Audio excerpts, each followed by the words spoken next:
So ayun nga, kung makikita mo ngayon kung masyadong simple pag-i-edit ko ngayon is yung dahilan yan kasi is nasira yung hard disk ng laptop ko. Ang nangyari is nag-fail 301 error ata. Hard disk failure, total failure siya. So kailangan talaga siya i-replace. Kaya ayun, inuubos muna ng CapCut yung pasensya ko sa pag-i-edit ng video. So ayun nga, paano nga ba mag-aral? Yun yung kadalasang tanong sa akin ng mga kaibigan ko sa college ngayon. Himala, meron kagad akong mga kaibigan. Pero paano nga ba mag-aral? Siyempre, start tayo sa number 1. Kailangan mo hanapin yung context ng inaaral mo. Kasi mahirap mag-aral kung kinakabisado mo lang talaga siya. Well, may mga pagkakataon nga na kailangan mo nga talaga kabisaduhin kadalasan yung mga terms na ginagamit sa subject nyo. For example, mathematics in the modern world, yung patterns, sine function, tapos pagdating naman sa computing, sine function, panibago na namang definition siya, then so on so forth. Yung term na abstractions, yung mga panggulo sa pag-aaral mo. Paano mahanap nga ba kung ano yung mismong bread and butter na tinuturo ni ma'am or ni sir? Kung ito nga ba yung context or meron pang karagdagan na context na kailangan mo i-take note. Ang kadalasan kasi nangyayari dyan is kinakabisado na lang natin yung lesson, hindi natin ina-apply kung saan ba talaga siya may use. For example, sa akin, computer science, yung tinuro kagad sa amin is yung mga operators sa coding. Basically, yung plus equals is mag-a-add ng dalawang numbers, plus minus is mag-minus. Yung decrement tsaka increment operators, yung mga ganon, assignment. Ngayon, pag hindi natin siya na-apply sa mga functions natin, effectively, hindi mo talaga siya maintindihan. In a context na sa notes na kabisaduhin mo lang yung mga sign niya, hindi mo talaga siya maintindihan. Kaya kailangan mo rin siya talaga i-apply in a context na maintindihan mo na yung dalawang equals is, eto yung equals niya, or mali. Ano yun? Ganito. Yung dalawang equals is nagko-point sa isang value. Basically, kunwari, A equals B. Yung value ni A ay equals sa B. Yun yung parang assignment operator. Ganun din naman na kailangan mo siya i-apply na sa mga ibang pag-aaral. Kasi pag hindi mo in-apply talaga, hindi mo magigets talaga yung lesson kahit anong pilit mo i-memorize. May pinagkaiba yung alam mo yung lesson sa alam mo yung lesson. Ang liit ng bagay pero nahalata ka agad ng teacher yan kadalasan. Number 2, hindi lahat ng professor ay iisa lang yung paano sila magturo. Kadalasan yan ay merong isa yung walang PowerPoint pero nagugulat ka na lang, kaya niya i-discuss yung lesson, tapos meron namang isa nakaupo lang, tapos eto mga children ang laman ng PowerPoint natin. May mga teachers talaga na gano'n. So syempre, pag nagtitake ka ng notes o nag-aaral ka sa subject nila, iba rin dapat yung approach mo sa lesson. For example, sa professor na isa, yung basta isang professor ko, bago mag-drop name kung ano, baka malaman tong video na to. Yung isang professor is kadalasan is parang nakikipag-usap lang siya pag nagtuturo.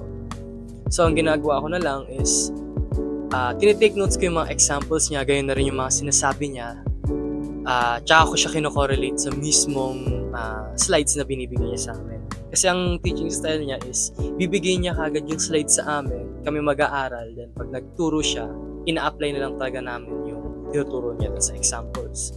Which is, mahirap siya for the first timers na hindi alam kung paano mag-take notes pag ganong klase yung professor or teacher.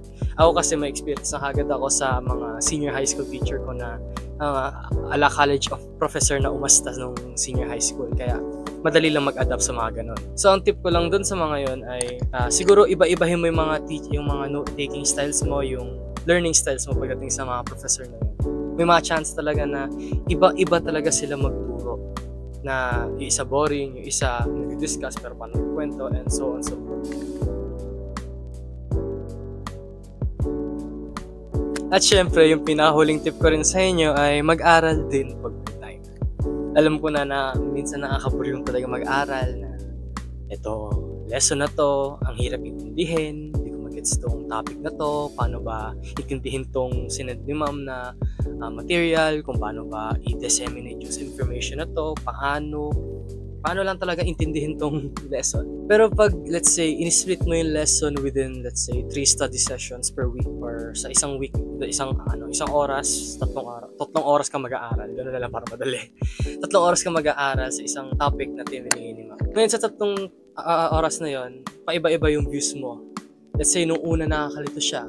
Pero pagkatapos mo basahin yung isang part, maintindihan mo na kagad kung ano yung, let's say, yung main idea ng topic. Then, proceed ka sa 3rd study session mo, which is, ayun na, naintindihan mo na. Bigla na lang yung parang kumilaw yung light bulb sa utak mo na, ganun pala. May mga pagkakataon talaga na yung malaki kasi parati nating pinapalaki lalo. Kahit pwede naman talaga natin paliitin na lang muna at hatak-hatakin yung mga informasyon na iintindihan natin. Naalala ko rin kasi dito sa method na to is kung paano talaga yung paggawa nung isang code or code project, application or something. Hindi ka naman kailangan gumawa kagad ng malaking application kagad, start pa lang nung pagko-code mo. Yung tipong main function kagad iniisip mo, wala pa yung mga helper function, yung let's say gagawa ka ng application na pang-message, kukunin mo na kagad yung receiver, transceiver, yung server, yung request, tas yung HTTPS protocol ng website na gagawin, ng application tsaka website na gagawin mo. Ang nakakagulo, di ba? Or kapag ganun kasi, pwede mo lang gawin yan ito. I-split up mo muna yung mga task. Ano yung pinakamadali mong pwede i-execute?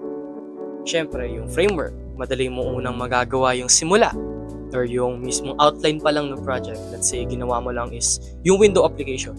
Sinigurado mo lang na either pagbukas ng website, lalabas yung parang message na hello, or pwedeng sa application, hanapin mo lang muna yung magbubukas yung app, tapos pwede mo siya i-close. Kahit yung mga small steps pa lang muna, small increments sa bawat, small steps or small increments sa bawat creation na kailangan mo gawin, ganoon na rin sa pag-aaral. Huwag natin masyadong palakihin yung bagay na malaki na nga, bakit hindi natin subukan liitan ng onte nang maintindihan natin. Ganun naman talaga para umintindi ng mga bagay. So, ayun lang. Sana maging helpful tong tips sa'yo at kung makikita nyo, nandito yung notes ko sa video na to. Na-engganyo kasi ako mag-aral ngayon na ini-improve ko lahat ng skills ko for college at hindi lang for college kundi for the future na rin kasi ayun na, ito na, 4 years na lang tapos na ako at marami na ako kagad akong pera, pwede na kagad pambili ng pagkain, yung potato corner, di ko na kailangan humintis. So, ayun lang. So, ayun nga. See you in next video. Siguro weekly ko na itong gagawin. Random videos lang. Nga pala, this week asynchronous ako. So, baka mag-post ulit pa ako ng isa pa na random video. So, ayun lang. Thanks for watching and like and subscribe.